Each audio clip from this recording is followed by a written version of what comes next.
Assalamualaikum warahmatullahi wabarakatuh. Selamat datang kembali di channel tutorial Mekmat Mekanika Kekuatan Material.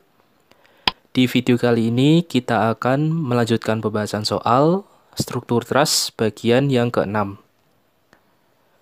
Struktur roof truss dikenai beban seperti pada gambar. Hitunglah gaya reaksi tumpuan dan gaya reaksi batang BC, HC, HG, CG, dan DF. Kemudian abaikan gaya reaksi tumpuan pada arah horizontal. Silakan pause video ini terlebih dahulu jika kalian ingin mengerjakan soal secara mandiri.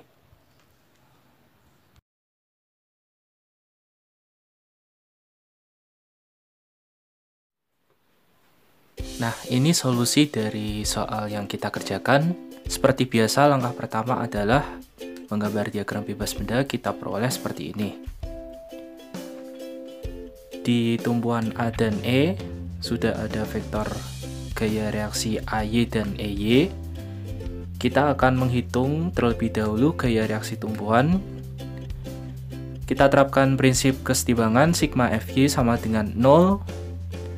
Kita ambil arah ke atas positif, AY ditambah EY dikurangi 5 kN sama dengan 0. Kita simpan sebagai persamaan 1. Kemudian sigma momen di titik E sama dengan 0. Kita ambil momen bernilai positif dengan arah putaran searah putaran jarum jam. 8 AY dikurangi 1 kN dikalikan 8 meter, dikurangi 1 kN dikalikan 6 meter, dikurangi 1 kN dikalikan 4 meter, dikurangi 1 kN dikalikan 2 meter, sama dengan 0. Kita hitung, maka kita peroleh AY hasilnya adalah 2,5 kN. Lalu kita substitusi ke persamaan 1, kita peroleh EY sama dengan 2,5 kN. Oke, langkah ini bisa diikuti. Sekarang kita akan lanjut untuk menghitung gaya reaksi batang yang ditanyakan ini. Oke. Di sini kita akan menggunakan kombinasi dua metode, yaitu metode section dan metode join. Untuk batang BC, HC, dan HG, kita bisa menggunakan metode section. Nanti kita akan peroleh gaya reaksi dari 3 batang ini sekaligus. Setelah itu, kita bisa menggunakan metode join untuk menentukan gaya reaksi batang CG dan DF. Sebelum itu kita perlu mengetahui geometri dari truss. Kita akan menghitung sudut dan panjang batang yang kita butuhkan. Di sini kita perlu mengetahui sudut CHG dan GCH. Karena ini adalah segitiga sama kaki 2 meter, 2 meter. Maka kedua sudut itu adalah besarnya 45 derajat. Selanjutnya untuk sudut BHC besarnya juga adalah 45 derajat. Di sini siku-siku. Untuk sudut BAH kita perlu cari nilai theta. Kita gunakan trigonometri, tangen theta sama dengan BH dibagi dengan AH. Jadi dari sini kita peroleh sudut theta besarnya adalah 26,6 derajat. Sekarang kita akan lanjut untuk menerapkan metode section di bagian sini. Oke, di sini kita mengambil potongan kiri. Misalnya ketiga batang ini kita tetapkan semuanya adalah batang tarik. Jadi FBC, FHC, dan FHG adalah batang tarik. Ini adalah proyeksi vektor FHC dan FBC terhadap sumbu X dan sumbu Y dengan sudut yang tadi kita peroleh dari perhitungan geometri truss. Kita terapkan kondisi setimbang sigma Fx sama dengan 0. Kita peroleh FHG ditambah FHC cos 45 derajat ditambah FBC sin 63,4 derajat sama dengan 0. Kita simpan sebagai persamaan 1. Berikutnya sigma FY sama dengan 0, kita ambil arah ke atas positif. 2,5 kN dikurangi 2 kN ditambah FHC sin 45 derajat ditambah FBC cos 63,4 derajat sama dengan 0, kita simpan sebagai persamaan 2. Lalu sigma momen di titik H sama dengan 0. Kita pilih titik H karena di titik ini bekerja banyak gaya.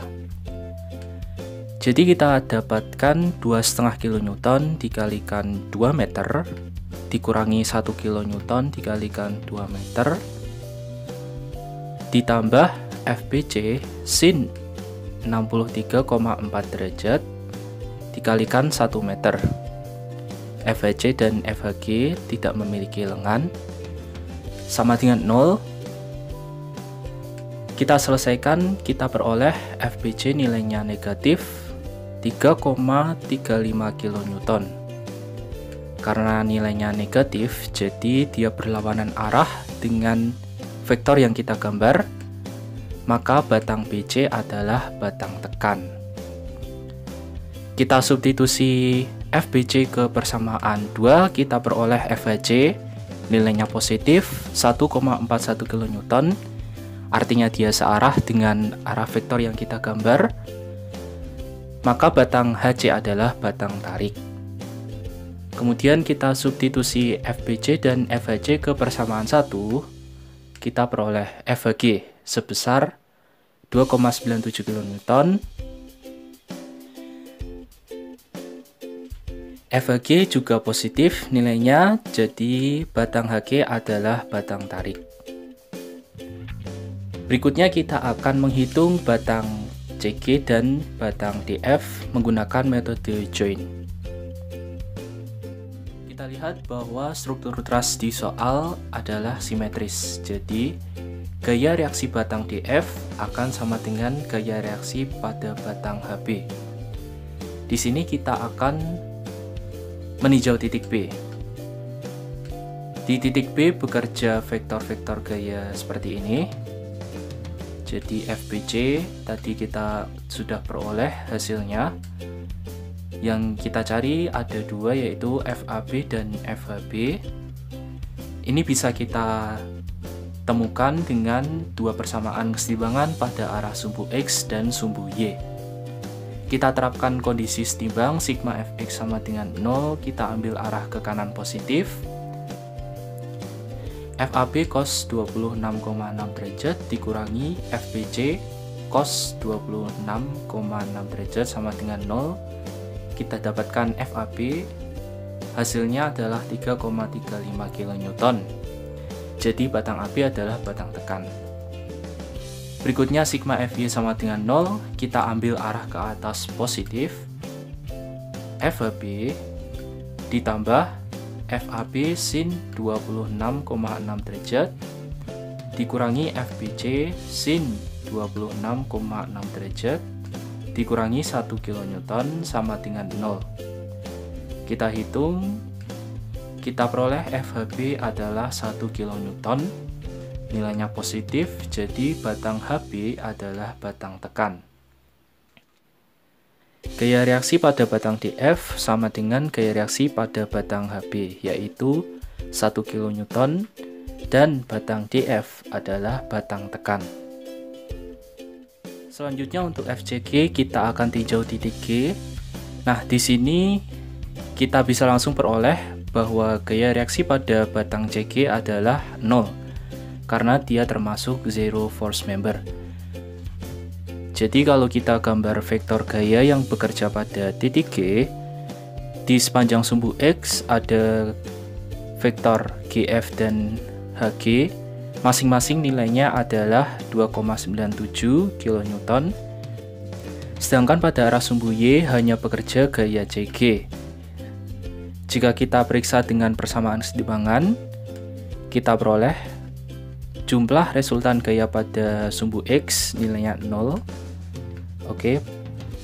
Sedangkan untuk resultan pada arah sumbu Y, karena hanya ada satu gaya, yaitu FJG, dan tidak ada gaya lain yang bekerja pada titik G pada arah sumbu Y, maka FJG nilainya 0. Sekian pembahasan soal struktur truss kali ini.